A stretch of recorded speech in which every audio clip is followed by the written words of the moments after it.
শীতকালের শেষ রাত। বাইরে কুয়াশা এতটাই ঘন যে মনে হয় চারপাশটা দুধের সাদা চাদরে ঢাকা। গ্রামের ছেলে অনিমেষ। সে শহরে থাকে ঠিকই, কিন্তু প্রতি বছর এই সময়টায় তার দাদাবাড়ি, এক প্রাচীন জমিদার বাড়ি, এসে থাকতে ভালোবাসে। সেদিন রাত তখন প্রায় 2টো। অনিমেষ তার বিশাল পুরনো ঘরটার নরম বিছানায় কম্বল মুড়ি দিয়ে শুয়েছিল। হঠাৎ তার ঘুমটা ভেঙে গেল এক অদ্ভুত মিষ্টি সুরে। সে বাঁশির সুর। কিন্তু এমন রাতে এই নির্জন জমিদার বাড়িতে কে বাঁশি বাজাতে পারে? অনিমেষ কান পেতে রইল। সুরটা বড় করুণ, যেন বহু পুরনো কোনো বিষাদ। সুরটা আসছিল বাড়ির একদম পেছনের দিকের পুকুর পাড়ের জীর্ণ শ্মশান গাছটা থেকে। গাছটা গ্রামের মানুষের কাছে প্রেত গাছ নামেই পরিচিত। ছোটবেলা থেকেই সে শুনে আসছে রাতের বেলা ওই গাছে আশেপাশে কেউ যায় না, ওটা নাকি নিশির আড্ডাখানা। অনিমেষের সারা শরীর কাঁটা দিয়ে উঠল, কিন্তু কৌতূহল তাকে চেপে ধরল। সে সাহস করে জানালা খুলে বাইরে তাকালো। কুয়াশার কারণে কিছুই পরিষ্কার দেখা গেল না, শুধু সুরটা স্পষ্ট হচ্ছিল। মনে হলো সুরটা তাকে ডাকছে, যেন ফিসফিস করে বলছে, এসো, কাছে এসো। সে দ্রুত একটা চাদর গায়ে জড়িয়ে ঘর থেকে বেরিয়ে পড়ল। বাড়ির পুরনো সিঁড়িগুলোয় পা রাখতেই কাঠগুলো ক্রিক করে উঠল, যেন বাড়িটার নিঃশ্বাস ফেলল। লণ্ঠনটা হাতে নিয়ে সে সাবধানে এগোতে লাগল পুকুর পাড়ের দিকে।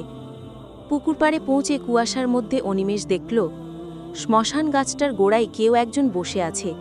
একটি অস্পষ্ট হালকা অবয়ব, তার হাতে একটি কালো বাঁশি। অনিমেষের গলা শুকিয়ে কাঠ। সে জোর করে বলল, কে কে ওখানে? বাঁশির সুর সঙ্গে সঙ্গে থেমে গেল। সেই অবয়বটা ধীরে ধীরে অনিমেষের দিকে ফিরল। কুয়াশার মধ্যে তার মুখটা পরিষ্কার দেখা যাচ্ছিল না, শুধু দুটো জ্বলন্ত তারার মতো চোখ দেখা গেল। অবয়বটার গায়ে ছিল ময়লা জরাজীর্ণ কাপড়, আর তার চুলগুলো যেন শুকনো পাতার মতো উস্কো খুস্কো। অনিমেষের মনে হলো অবয়বটা কোনো কথা বলছে না, কিন্তু তার মাথায় যেন সেই কথাটা ভেসে আসছে, অনেক দিন পর কেউ এলো আমার গান শুনতে। ভয়ে অনিমেষের হাত থেকে লণ্ঠনটা পড়ে গেল। চারপাশ অন্ধকার হয়ে গেল, শুধু সেই দুটো জ্বলন্ত চোখ আর বাঁশিটা ধরে থাকা লম্বা থ্যাকাশে আমনলগুলো দেখা যেতে লাগল। অনিমেষ কোনো মতে বলল, আপনি আপনি কে? তখন একটা মৃদু শীতল ফিসফিসানি ভেসে এলো, আমি গোবিন্দ, এই জমিদার বাড়িরই লোক ছিলাম। প্রায় 100 বছর আগে আমার স্বাদ ছিল একজন বড় বাঁশিওয়ালা হবার, কিন্তু জমিদার মশাই তিনি আমার বাঁশি কেড়ে নিয়েছিলেন, বলেছিলেন ওটা অলক্ষী। অভিমানে আমি এই শ্মশান গাছের ডালে ঝুলে পড়েছিলাম। আমার বাঁশিটা আর কেউ বাজায়নি, আমি শুধু আমার সুরটাকে খুঁজে বেড়াই, যা কেউ শোনে না। অনিমেষ বুঝতে পারল এটা ওই অপূরণীয় ইচ্ছার ভূত। সে সাহস করে মাটিতে পড়ে যাওয়া লণ্ঠনটা হাতে তুলে নিয়ে বাঁশিওয়ালার দিকে এগিয়ে গেল। গোবিন্দদা, অনিমেষ বলল, আপনার বাঁশিটা কি আপনি আমাকে দেবেন? আমি আপনার গান শুনব, আমি আপনার সুরকে বাঁচিয়ে রাখব। অনিমেষ যখনই এই কথাটি বলল, তখনই একটা অদ্ভুত ব্যাপার ঘটল। গোবিন্দের অবয়বটা যেন হঠাৎ আলোর মতো ঝকঝকে হয়ে উঠল। তার জ্বলন্ত চোখ দুটো শান্ত হয়ে গেল, আর তার মুখে একটা মৃদু শান্তির হাসি দেখা গেল।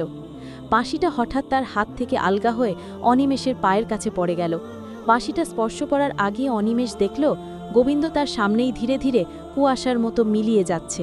শুধু তার শেষ ফিসফিসানিটা বাতাসে রয়ে গেল, ধন্যবাদ বন্ধু। পরের দিন সকালে অনিমেষ সেই কালো বাঁশিটা হাতে নিয়ে ঘরে ফিরল। সেই রাত থেকে জমিদার বাড়ির পুকুর পাড়ে আর কখনো সেই করুণ বাঁশির সুর শোনা যায়নি। তবে মাঝে মাঝে শেষ রাতে অনিমেষ তার ঘরে বসে সেই কালো বাঁশিটা বাজায়, আর সেই পুরনো বিষাদ মাখা সুরটা শুনে গ্রামের মানুষ বলে, আজকে জমিদার বাড়ির ছোটবাবু বাঁশি বাজাচ্ছেন, সঙ্গে গোবিন্দ্র সুরটা মিশে আছে। অনিমেষ জানে সেই শুধু একটা গল্প নয়, একটা অতৃপ্ত আত্মাকে মুক্তি দিয়েছে, আর সেই বাঁশির সুরেই গোবিন্দ এখনও বেঁচে আছে। এরকম গল্প ভালোবাসলে চ্যানেলটি সাবস্ক্রাইব করেন। ধন্যবাদ। সাথে ছিলাম আমি আফিয়া।